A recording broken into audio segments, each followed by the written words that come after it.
Top quality और consistent performance के लिए सिर्फ सिल्वर पंप्स। टॉप क्वालिटी और कंसिस्टेंट परफॉर्मेंस के लिए सिर्फ सिल्वर पंप्स, नाम याद रखना।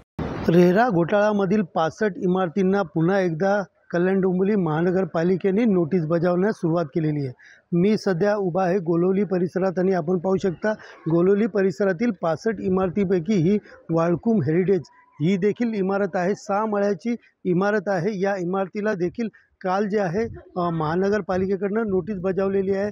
गेले काही दिवसापूर्वी आपण पाहिलं तर 65 इमारतींना न्यायालयामध्ये रेरा घोटाळा प्रकरणी उच्च न्यायालयाने या ठिकाणी यांच्यावरती तोडक कारवाई करावी असे आदेश दिल्यानंतर महानगरपालिकेने पहिली नोटीस बजावली होती। मात्र त्यानंतर स्थानिक नागरिक असतील, राजकीय नेते मंडळी असतील, सगळ्यांनीच या ठिकाणी आंदोलन केले होते व या आंदोलनानंतर कुठेतरी ही कारवाई थांबवण्यात आलेली। मात्र पुन्हा एकदा आपण पाहू शकता या ठिकाणी जे आहे याचिकाकर्ते संदीप पाटील यांनी न्यायालयाचा अवमान झाल्याचा या नोटीस जी आहे ती महानगरपालिकेला पाठवल्यानंतर पुन्हा एकदा आता या 65 इमारतींना कल्याण डोंबिवली महानगरपालिकेकडून आता या ठिकाणी नोटीस बजावण्यात येत आहेत।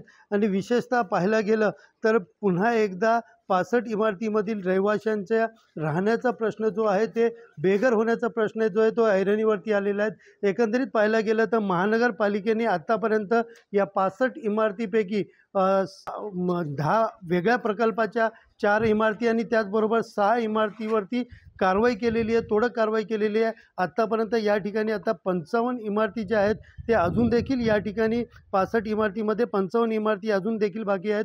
मात्र या 55 इमारतींना आता महानगरपालिकेने पुन्हा एकदा नोटीस बजावल्याने आणि या नोटीसमध्ये सख्तपणे यांना सांगण्यात आलेलं आहे की लवकरात लवकर आपले घर खाली करावा, अन्यथा पोलीस बळाचा वापर करून घर खाली करून कारवाई करण्यात येईल अशा प्रकारचं या ठिकाणी मत यांनी मांडलेलं आहे। त्यामुळे कुठेतरी या रहिवाशांना पुन्हा एकदा भीतीचं वातावरण आहे। पावसाळा सुरू आहे, अशात आपण जायचं कुठं असे प्रश्न देखील या रहिवाशांच्या मनामध्ये पडलेले दिसून येत आहे। सुनील जाधव, TV9 मराठी, डोंबिवली।